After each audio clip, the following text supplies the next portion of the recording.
সুপ্রিয় শিক্ষার্থীবৃন্দ, আজকে আমরা আলোচনা করব পদার্থবিজ্ঞান প্রথম পত্রের কাজ শক্তি ও ক্ষমতা অধ্যায় থেকে। কাজ শক্তি ও ক্ষমতা অধ্যায় থেকে আজকে আমরা আলোচনা করব মুক্তভাবে পড়ন্ত বস্তুর শক্তি সংরক্ষণশীলতার নীতি। তাহলে শক্তি সংরক্ষণশীলতা বলতে আমরা বুঝি যে কোনো বিন্দুতে মোট শক্তির পরিমাণ একই থাকে, অর্থাৎ কোনো একটা বিন্দুতে কোনো বস্তুর বিভব শক্তি, গতিশক্তি দুইটা যোগ করলে যদি যোগফল সকল বিন্দুতে একই হয় তাহলে আমরা বলবো সে শক্তি সংরক্ষণশীলতার নীতি মানে। আবার বিভব শক্তি, গতিশক্তির যোগফলকে আমরা একসাথে নাম দিচ্ছি যান্ত্রিক শক্তি। তো আমরা এখানে পড়ন্ত বস্তুর শক্তির নিত্যতার সূত্র প্রতিপাদন করার জন্য ধরো আমরা এম্বরের একটা বস্তু নিছি, এম্বরের একটা বস্তুকে ভূপৃষ্ঠ থেকে আমরা এইচ উচ্চতায় এখানে তুলছি। এদিকে দেখো, এইচ উচ্চতায় যখন এই বিন্দুতে তুলছি তাহলে এই বিন্দুতে বস্তুটার বড় হয়েছে এম, এই বিন্দুটা ভূপৃষ্ঠ থেকে এইচ উচ্চতায়, এইচ উচ্চতায় আছে বিন্দুটা। যদি এইচ উচ্চতায় থাকে তাহলে এই বিন্দুতে একটা বিভব শক্তি আছে, বিভব শক্তি হচ্ছে এমজিএইচ। তাহলে এম্বর বস্তুটিকে ভূপৃষ্ঠ থেকে ভূপৃষ্ঠ থেকে এইচ উচ্চতায় তুললে বস্তুটার এইচ উচ্চতায় বিভব শক্তি এখানে নাম দিয়েছি আমরা পিএ। পিএ মানে পোটেনশিয়াল এনার্জি এই বিন্দুতে। এমজিএস অর্থাৎ আপনারা জানেন বিভব শক্তি সমান হচ্ছে অভিকর্ষ বল গুণন উচ্চতা, এটাকে গুণ করলে আমরা যেটা পাবো সেটা হচ্ছে বিভব শক্তি। এই বিন্দুতে বস্তুটা স্থির, এই বিন্দুতে বস্তুটা স্থির, যেহেতু স্থির অবস্থান থেকে বস্তুকে আমরা ছেড়ে দিছি, এই বিন্দু থেকে বস্তুটা যখন নিচের দিকে পড়তে থাকবে, পড়ার মুহূর্তে যে মুহূর্তে আমরা ছেড়ে দিব ওই মুহূর্তে তার ব্যাগ ছেড়ে দেওয়ার আগের মুহূর্তে তার ব্যাগ শূন্য, ওই মুহূর্তে তার গতিশক্তি ইকে সমান হাফ এম বি স্কোয়ার। যেহেতু বি এর মান শূন্য তাহলে অর্থাৎ গতিশক্তি শূন্য, তাই আমরা সরাসরি গতিশক্তি শূন্য লিখছি যেহেতু ব্যাগ শূন্য। তাহলে এই বিন্দুতে বস্তুটার গতিশক্তি শূন্য। তাহলে এই বিন্দুতে বস্তুটার দুইটা শক্তি আছে, একটা হচ্ছে বিভব শক্তি আর একটা হচ্ছে গতিশক্তি। তাহলে এই বিন্দুতে বস্তুটার মোট শক্তি ই সমান পি এ প্লাস ইকে। তার মানে কি এটা হচ্ছে বিভব শক্তি, গতিশক্তি, বিভব শক্তি প্লাস গতিশক্তি সমান হচ্ছে মোট শক্তি। মোট শক্তি হচ্ছে কত? এমজিএইচ।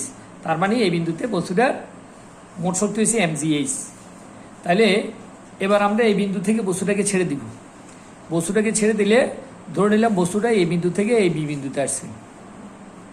বি বিন্দুতে যখন বস্তুটা আসবে তখন আমাদেরকে হিসাব করতে হবে বি বিন্দুতে বস্তুটা ভূপৃষ্ঠ থেকে কত উচ্চতায় আছে, এক্স উচ্চতায় আছে।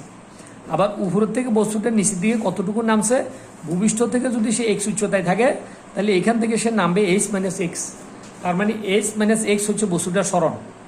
এই বি বিন্দুতে যখন বস্তুটা পৌঁছেছে বি বিন্দুতে বস্তুটার সরণ হচ্ছে এইচ মাইনাস এক্স। তাহলে এখানে আমাদেরকে যে জিনিসটা মনে রাখতে হবে, তোমরা একটু ভালো করে খেয়াল করবা, এই সরণের জন্য এইচ মাইনাস এক্স, এই সরণের জন্য আমরা যেটা পাবো সেটা হচ্ছে গতিশক্তি।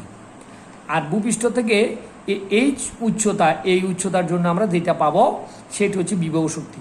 তাহলে বি বিন্দুতে বস্তুটার বিভব শক্তিও আছে, গতিশক্তিও আছে।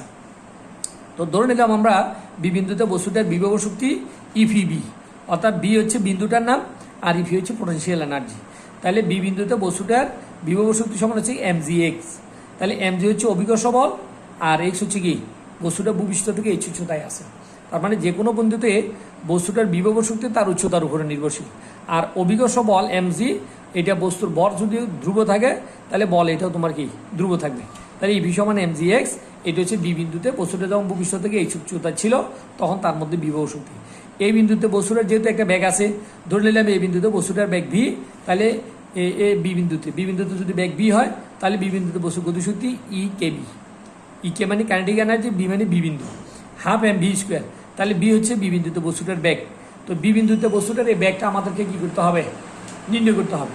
তো বি বিন্দুতে বস্তুটার ব্যাগ নির্ণয় করার জন্য আমরা জানি যে কোনো বস্তুর ব্যাগ v square, v square to u square plus two g h. এটা হচ্ছে আমাদের যে কোনো বস্তুর ব্যাগ নির্ণয়, শেষ ব্যাগ। তাহলে বি বিন্দুতে শেষ ব্যাগ ভি, ভি যদি হয় ভি স্কোয়ার সমান ভি নট, ভি নট হচ্ছে আদি ব্যাগ যেখান থেকে বস্তুটা ছেড়ে দিছি, প্লাস টু জি, যেহেতু অভিকর্ষ বলের দিকে এটি পড়ছে তাই এখানে প্লাস হয়েছে, আর two g into s minus x. এটা মূলত আমাদের এমনি গতির সমীকরণ হলে a s, two a s. তো এখানে এস জায়গাতে হচ্ছে আমার এইচ মাইনাস এক্স। ওই যে আমরা বললাম বস্তুটা এখান থেকে যখন বি বিন্দুতে আসছে এই বিন্দুতে, তখন এই সরণের জন্য গতিশক্তি, তাই আমরা সরণ এস জায়গাতে আমরা এইচ মাইনাস এক্স বলছি, কারণ এই সরণে বস্তুটার আমরা গতিশক্তি পাবো। ঠিক আছে, তাহলে এখন এখানে আমরা আদি বেগ, বস্তুটা যেহেতু স্থির অবস্থান থেকে পড়ছে তাহলে আদি বেগ শূন্য। আদি বেগ শূন্য হলে আমরা বি স্কোয়ার সমান পাবো two g into H minus x. এটা হচ্ছে বি স্কোয়ার মান। দেখো বি স্কোয়ারের এই মানটা, এই মান, এটা বি স্কোয়ারের মানে ওটা বেগ শূন্য হয়ে গেলে এই মানটা, অর্থাৎ আমরা এই মানটা পাচ্ছি। দেখো এই মানটা two g into H minus x. এই two g into H minus x এই ভি এর এই জায়গাতে আমরা বসাই দিলাম, বি স্কোয়ার পুরোটা স্কোয়ার সহ বসা দিলে 2g into s minus x, তাহলে এই 2 কাটা যাচ্ছে, দেখো এই 2 কাটা যাচ্ছে, কাটা তাহলে থাকে এম জি, এটাকে যদি আমরা এস মাইনাস এক্স এর সাথে গুণ করে দিই তাহলে m g s minus m g x, তাহলে এই বিন্দুতে এই বি বিন্দুতে বস্তুটার গতিশক্তি পাইছি আমরা m g h minus m g x, এটা হচ্ছে বি বিন্দুতে বস্তুটার কি গতিশক্তি। এখন বি বিন্দুতে গতিশক্তি যদি এটা হয় তাহলে বি বিন্দুতে মোট শক্তি কত হবে? বি বিন্দুতে মোট শক্তি হচ্ছে ই, বি বিন্দুতে মোট শক্তি হচ্ছে কত? ই সমান আমরা পাইছি ইপিবি, অর্থাৎ ইপি বি বিন্দুতে বিভব শক্তি, ই কে বি বিন্দুতে গতিশক্তি। তার মানে বি বিন্দুতে গতিশক্তি এবং বিভব শক্তি দুটা যদি আমরা যোগ করি, দেখো গতিশক্তি পাই, বিভব শক্তি পাইছিলাম আমরা এম জি এক্স, এখানে বিভব শক্তি দেখো এম জি এক্স প্লাস গতিশক্তি পাইছি কত? M g h minus m g x. তাহলে এই মানিটা এখানে আমরা এই জায়গাতে আমরা মানিটা বসাই দিই, বসাই দেওয়ার পর দেখো এই এম জি এক্স, এই এম জি এক্স একটা প্লাস আর একটা মাইনাস, তাহলে এই দুইটা বিয়োগ করবে, বিয়োগ করলে এটার অবশিষ্ট আর থাকতেছে এম জি এইচ।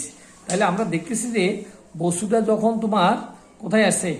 বি বিন্দুতে আসছে, এখানে বস্তুটার মোট শক্তি আমরা পাচ্ছি কত? এম জি এক্স, যা এই বিন্দুতে যখন বস্তুটা ছিল তার মোট শক্তি এসে দেখো এম জি এইচ।